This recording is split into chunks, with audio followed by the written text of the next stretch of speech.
खुलुमबाय लोगोफोर, गोजोन फुंबिलि बयनिसिमबो। नोंथांमोनखौ डियार ब्रह्म चेनेलाव आरो फिन खेबसेबाव बयखौबो बरायनाय जाबाय। आं दिनै नोंथांमोननि सिगाङाव आरोबाव माखासे गोदान खौरां लानानै फैबावलायबाय। आसा खालामो नोंथांमोनहा खौरांखौ खोनासंनानै मोजां मोनगोन।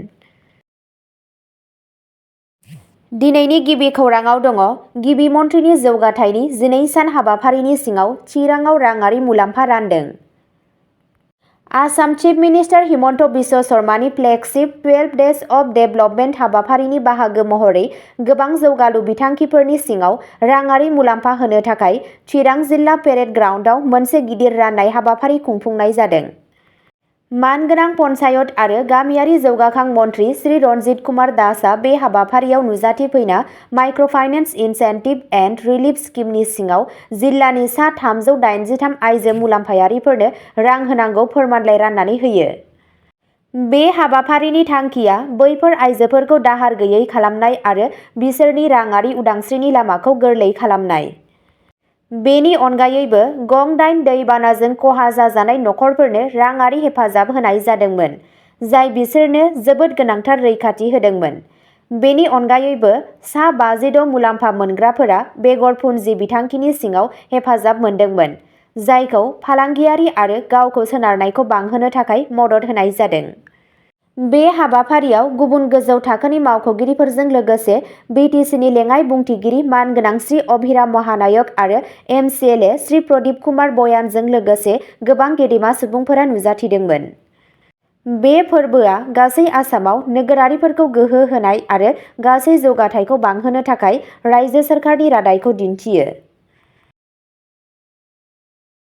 नैथि खौराङाव दङ आसामनि समीर थांती, दीपक कुमार शर्मा आरो अरन राजा बसुमतारिया साहित्य एकाडेमि बान्था 2024 नि थाखाय सायख'जादों।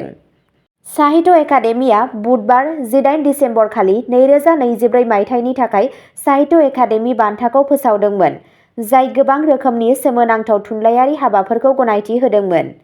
बे बोसोरनि बान्थाफोराव 8 खन्थाइ जथाइ, गांथाम सल'मा, गांनै सुंद' सल' जथाइनाय, गांथाम रायथाइ, मोनथाम थुनलाइयारि सावरायनाय, मोनसे थुनफावथाइ आरो गांसे बिजिरसं बिजाब दं।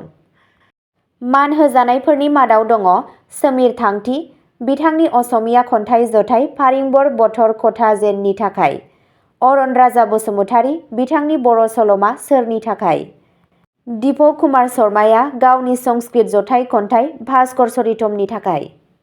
बेयो दीपक कुमार शर्मानि थाखाय मोनसे जुनिया माइल खुन्थिया, जाय नैथि खेबनि थाखाय साहित्य एकाडेमि बान्था मोननो हादों।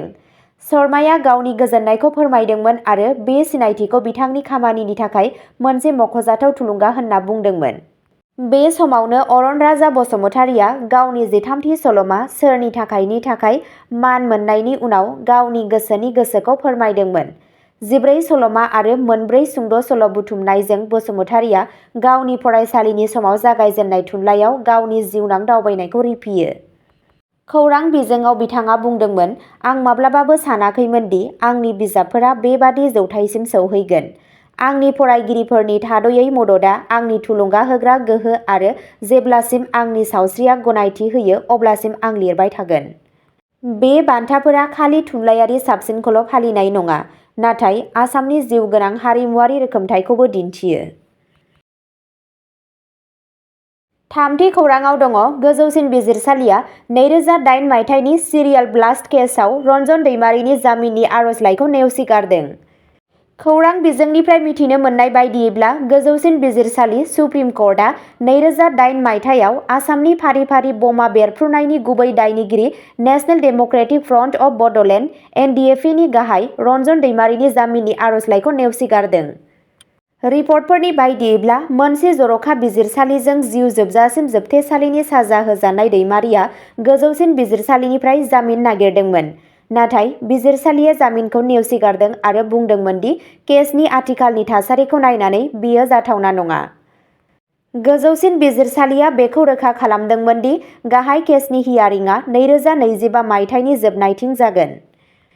इं 2002 मायथाइयाव गुवाहाटी गोजौ बिजिरसालिया दैमारिनि सायाव होनाय जिउ जोबजासिम जोबथेसालिनि साजाखौ दोनबाय थादोंमोन।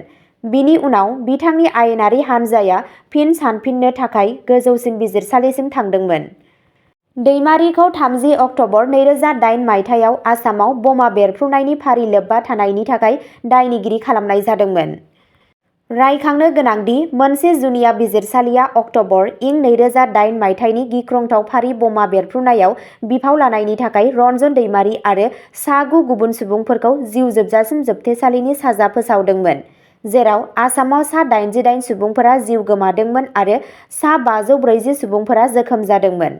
दैमारिया फारि फारि बमा बेरफ्रुनाय जाथायनि गाहाय दायनिगिरिमोन होनना खौराङाव फोरमायनायखौ मिथिनो मोनबावनाय जादों। ब्रैथि खौराङाव दङ सोमावसारगिरिफोरनि सायाव पुलिसनि दांथायनि उनाव आसाम कंग्रेस दैदेनगिरिनि जिउ खहा। खौरां बिजोंनिफ्राय मिथिनो मोननाय बायदियैब्ला गुवाहाटीआव राजभवन सल' हाबाफारिनि समाव सोमावसारगिरिफोरनि सायाव पुलिसआ मोदै गग्रा गेसनि गुलि गावनायनि उनाव बुधबार 18 दिसेम्बर 2024 खालि सासे आसाम कंग्रेस दैदेनगिरिनि जिउ गोमायो। जिउ राहाजों सासे उकिल मृदुल इस्लामआ आसाम प्रदेश कंग्रेस कमिटि (एपिसिसि)नि आयेनारि हान्जानि नेहाथारि आरो खोला-सोनाब आसामनि बक'नि थागिरिमोन। गुलि गावनायनि उनाव बिथाङा गोग्लैयो आरो उनाव गुवाहाटी मेडिकेल कलेज आरो देहा फाहामसालियाव जिउ गोमायो।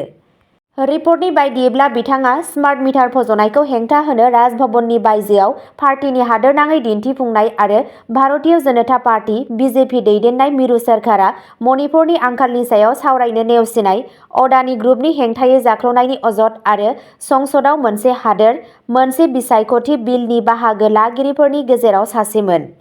मृदुल इस्लामआ थैयाखैमोन।